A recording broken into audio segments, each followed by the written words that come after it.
Hey everyone, welcome back to another video. Today I'm going to do my VCT Pacific player rankings. I'm going to be ranking every player in VCT Pacific. So if you guys enjoy, make sure to leave a like and subscribe. Really helps me out. Also go check out my Twitter where I will be updating this every week throughout the regular season split. I did the same thing for split 1. So if you're curious how these rankings shaped throughout the split, you can go check those out. Also, I might be streaming on Twitch tomorrow. We'll see. I'll definitely be live tweeting um, like all of my thoughts on the new update and like the new map and everything like that. So at least go check my Twitter out, but I might also be live on Twitch, so you can go check that out as well. I do stream there sometimes, just depends what I'm doing at any given moment and whether I feel like streaming tomorrow. But regardless, let's get right into this. All of my player rankings. So we'll start with the Duelist rankings, where we have Texture at number 1, no doubt in my mind. I mean, he's the best duelist in the world right now, in my opinion, just because I think his current form is better than Ospas. I think Ospas is still the best in terms of all time, but I think Texture in terms of current form is the best right now. Um, I do have Jing in the same tier as him, just because of I think Jing has still been playing pretty well for Paper X, even though they've been slightly underperforming as a team. Um, I just I still believe in Jing because like historically he has been the best raise player in the world and the best raise player of all time. So I do have Jing number 2 in the same tier. Also, I do need to explain the tiers, I guess, because sometimes people get confused. The colors separate the tiers of which like players are in each tier, I guess. So like the yellow players are in the same tier, the green, blue, same thing. Like you get that point. But the players within each tier are kind of interchangeable in where you can place them. So you could put Texture Jing in any order, and I wouldn't really argue it. Then these 3, then these 4, and then these 2. If I mean, I think you guys get the point, but I always have to explain this because always, every time somebody will ask in either the comments or my Twitter replies, and I just feel the need to do that.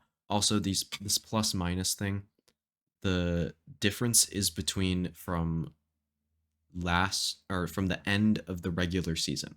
So if there's a player that you think like shot up a lot or something like that, then that's why.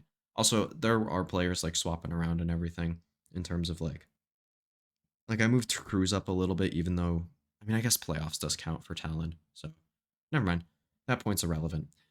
Regardless, moving on to Buzz, Depp, Jemkin, just 3 really solid duelist players. People are fucking hating on Depp, saying that like he's worse than like Jemkin, Saya, May, like, and like Jeremy. Like, I just don't get that. He is still like one of the best duelists in Pacific in my mind, and it's like deadlifting that Zeta team.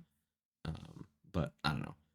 I still believe in Depp, which is the main reason I believe in Zeta. But I don't know. He's getting overhated on. I also think Jemkin is really good, but I just personally I think Depp is slightly better just because I prefer the opping and I prefer that like Depp's flexibility on other duelists. Like, yeah, Depp's raise isn't great, but it's not bad by any means. So I don't know. I think Jemkin's raise is better, obviously, but I think the rest of Depp's duelists are better than Jemkin, and I don't think the Jet is as close as people say it is. But regardless, moving on to Saya, who I think is going to be kind of a hot take here. I just I hate Saya's decision making. Like he can play both duelists or both like I mean all 3 I guess big duelists now with the neon buffs as well. He can play all 3 of them to a pretty high level. But sometimes he will make just awful decisions and play super selfishly on the attack side. Like the amount of times I've seen him attack side op and just like walk through a main on Ascent and just sit there the entire round. And then there's times where like I mean still on Ascent honestly, he'll like pop his dash to take a fight on Cat on attack side and then not have it for a sight hit. It's just like small stuff where it's like he's just using his util all for himself, which like yeah you do as a duelist, but you also have to dash in and create space, which I don't think he's very good at, honestly. Then moving on to Governor, who I do think is good at that. I just think he's a little less proven than Saya player, which is why I have him lower. But overall, I think Governor's had a really great season and has a lot of potential for Talon. Same thing with May. I just don't think May's being put in as great of a position to succeed and show how good he is necessarily. Like, I mean, a lot of people have taken attention to May because May is very good. Um, but he's like, there's a reason I have him over Jeremy. It's because I still think he could shine even more with more help around him. And also, like, yeah, I get Jeremy's stats were super good during the regular season split and everything like that, but I just didn't see the like elite level player that the stats showed. Like he's been mid pretty much his entire career up until this point, so I'm gonna wait until proven otherwise pretty much. I obviously he could shoot up these rankings if I am proven wrong, but for right now I'm not moving him up too far. Just because I can't really make an argument to move him above anybody. So I don't know.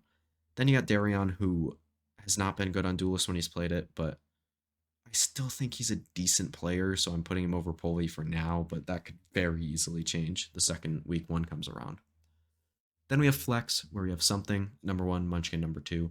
I think just as individuals, I think I'd rate Something, but like in terms of like an overall like value to the team, obviously I'd pick Munchkin, but I think you gotta weigh like the individuals for at least these individual lists, then you get to the IGL part, and we'll talk about Munchkin a little bit more in depth. But just two incredible players, Something while he doesn't bring the amount of flexibility that you'd want, I think he plays everything that PaperX asks him to play at a super high level. So I'm just gonna leave him there. And then Envy and Rossi, two great flex players. I think Rossi is probably the best player on T1. And if you don't believe that, then I just don't know what games you're watching. Like I wasn't huge on the Rossi signing because I thought he was fairly mid in NA most of the time, but he's been that like vibes guy that's consistently fragging too. He's like Celsius if he shot back more. And it's like he's still I don't think he gets the credit that he deserves. Like it's when you talk about T1, it's a lot of Saya and like how Excurate is now calling or whatever. Or I mean Excurate's individual play because he's related to Forsaken or something like that, which is true and is fair, but I think Rossi deserves a lot more attention on this team. Just like Envy, but I do think Envy does get his flowers most of the time. I am dropping him down a tier here, but that's more because of the other two moving up, the two guys above him, Something and Munchkin, rather than Envy kind of being worse in my mind. I still think he's a really good player and everything like that. Then you have Ban and Foxy, who I considered moving Foxy down a tier, but I still think he was playing really well on that Sentinel role, which is still troll to me that they swapped him, but regardless. He's been playing really well lately, so I'm not going to tank him down just because he's playing a different role. And also, I think Ban is just a really solid individual, just really great fragger on the flex role, and is getting better at using the utility, which I do like to see. I think this talent team has a lot of potential. I don't know if they're going to necessarily realize it this year, but I think they'll eventually down the line realize it. Maybe make a roster change or two or something like that. I think that could be really helpful for this team. I don't necessarily know who they'd cut because I'm not thinking about that right now, but yeah, like if they feel they need to make a roster change, I think if they get like a big player in here, I think you could really see like Talon take a step up. And then Estrella, moving to this flex role that I have him at. I'm assuming he's going to be playing this and not Monnier. If Monnier has to learn a different role to join this team again, I think that'd be kind of troll. So I think they're going to move him back to Smokes and then move Estrella over to either what I would consider an initiator role or a flex role, depending on what Elmy Moore is comfortable with. I think Elmy Moore has been really good on the initiator that he's played so far, so it's depending on what they want to do, honestly. I'm not going to criticize them too much either way, but I would assume Estrella is moving to a more like flex, like initiator support role. Then Medusa, Crazy Guy, Russ, just not great individuals. I think Medusa has had some moments for DFM that I've liked, but overall just not been too great. And not too much to talk about with the other two, honestly. And then Zest, number one, Divine number two. I think that's pretty consensus for most rankings. Some people might have Divine number one. Also, the PaperX roles are really weird here. So this is what I decided on. You could say like, you could go like Jing Duelist, or you could even go Something Duelist, Forsaken Flex. I mean, what would you put Jing on though? So yeah, you really can't. I think this is the best way to do these roles. Maybe you swap Forsaken off Sentinel and put him on like Initiator and then divide a Sentinel. You could say that, but I don't know. Regardless, um, moving on to Stacks, who I left in here instead of Carpe because I am assuming he's going to be playing more maps than Carpe is. Um, but they're going to do like a 6-man roster. I'm assuming something like Talon did in Split 1, I'm hoping, where like they get Stacks acclimated slowly on every map and then uh, start to slowly work Carpe out of the roster, which hopefully happens because I think Stacks is a significant upgrade to Carpe. I think if Carpe was in here, he'd probably be around like 6 or 7, maybe, like behind Bane, but in that same like green tier here. Or well, yeah, he'd be 6 if you take Stacks out and put Carpe in, because that would move everybody up.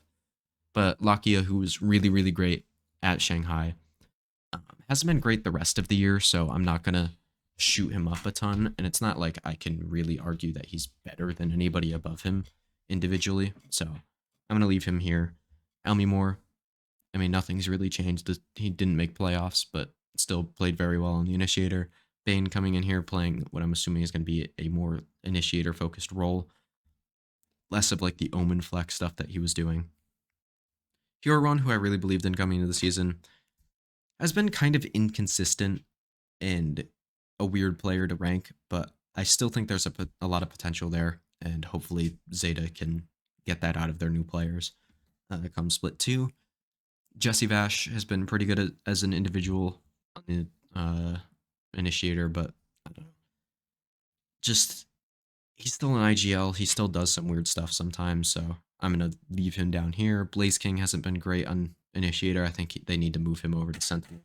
I hope I hope to God Benkai is playing Initiator for this team in IGLing, and then Blaze King moves to Sentinel, because Global would legit be good if they did that, and I fully believe that. So I don't know. Just a note for me there. Cruz, you could argue he's higher. Anthem hasn't been great, so I don't know. Not a ton to talk about at the bottom of that list. Then you got Smokes, where Mako, Charon, 1 and 2. I think Mako's just a little bit more established than Charon, so I'm going to leave him up here. It's like I'll say in my Americas rankings, I guess no. If I was doing like a world ranking, I'd still have Ospas above Texture, just because like Ospas has the history behind him and Texture has 2 events maybe. So that's why I will eventually move Charon above Mako. I would predict I put Charon above Mako at some point. I just want to continue to see the dominance that Charon has showed at these international events. Like if Charon is the best smokes player at champs, then he will be number 1 by the end of the year. I just want to wait to move him up in case he like falls off or something. Then Scary moving down a spot just because Charon's moving up. Not too much to say there. Monye coming in here, I'm assuming playing smokes. Mind Freak moving down a spot. I think he's honestly moved even further down in my mind. He actually might have been higher on this list. I swear he was higher on this list when I did it before. Which I don't know why it's just -1. Maybe I'm wrong, but I don't know. He was not great at Shanghai. I think he was their worst player by far, but that's just me. And then it was like it was him and Divide just like shit themselves during that event, so not great. Sugar Zero I still think is a solid smokes player. Izu has been pretty decent for T1. Nothing incredible or anything, but still very good. Jit Boys, pretty solid individual in the smokes. Nothing to speak greatly of. I think he is part of the potential there in Talon. Like he hasn't played a ton of smokes, I don't think, in his history. Let me go look at his VLR real quick. Jit Boys. How much smokes has he played? He's played some, not a lot though. So he's still getting used to the role a little bit. I think he could go up even more. I think he was really good on Sentinel when he's played it. And then 2GE, Lightning Fast, and C's just Like I want to see 2GE actually play well before I put him above anyone else, because even when he played last year for RRQ as like the 6th man, I don't think he was very good. And then Sentinel, I think you got to have Forsaken number 1. At least in terms of rating what they do for their team here. Even as like a Killjoy, I still think Forsaken is probably the best player here, just because he's Forsaken, you know. And then I have Meteor number 2, just because he's in a tier of his own in between Forsaken and Flashback, just because I still don't think you could really make an argument Meteor is a better player than Forsaken. Um, so that's why. And then Flashback Laz, Excurate Zephyro. Flashback coming in here. I feel like this is a little bit high, but there's not a ton of great Sentinel players in Pacific, so I thought it was okay. Like, where where would he rank in NA? Or not in NA. In Americas. In Americas he would rank like Americas isn't a good example, I guess. Americas also isn't great for Sentinel. Like he'd be like 4 or 5 range ish, I think. And then in EMEA he'd be like ninth at best because there's so many good Sentinel players in that region. But regardless, he's a very solid Sentinel player. I don't think he'll be an upgrade over what Foxy was giving them. Then Laz, Extra, Zephyro. I mean, all doing decent stuff for their team. I think Extra, you could say, is playing like a different role than Laz and Zephyro, but all pretty solid individuals. I think Extra's had more pop off moments. I think the other two have been a little bit more consistent round to round. So that's why I have them in this order. I think you could. I'd almost put Extra above Laz. I think I had it originally this way, so I just kept it this way because it wasn't like a huge difference. But yeah, I just left it in this order. I guess I don't know. Surf having a tier of his own just because I think he's shown really nice potential in the Sentinel role. That's the big thing with talent. It's just potential in every role. And yeah, I think he was really good on the Duelist when he played it for whatever org for Xerxia, I think it was. Yeah, for Xerxia. So I'd like to see more of him in this roster. And yeah, he's just a really nice player. And then these last four, I don't have a ton to say about. Neth, Retla, Benkai were not very good. And then Wild Oreo, I don't know a ton about. So, and he's probably going to be playing a different role here because I think he was a Smokes and Initiator player, which was what NDG was as well. So I'm not huge on that, but he's in this team, so I guess I gotta rank him. I don't know. I really don't know where to rank him. And then moving on to the IGL rankings, where I have finally moved Munchkin above Paper Rex. I just put Paper Rex because I think their like hive mind calling has been the best in Pacific, but I think with Munchkin actually leading Gen G to a trophy, I don't think you can really argue that. I mean, you can argue that Paper Rex is like more established all time, so that is why I have them in the same tier. But I think otherwise, you got to tip your cap to Munchkin. And then I think as a pure caller, Jesse Vash is just better than everybody else in Pacific outside of those two, and it's not particularly close. I think Expert's shown some nice stuff when he's been calling. Estrella, same thing for RRQ. Cruz has shown some nice stuff, but I don't think he's IGL'd multiple teams in the past. And those teams haven't been too great. Or I guess just Talon last year specifically. But yeah, Laz as an IGL hasn't been great.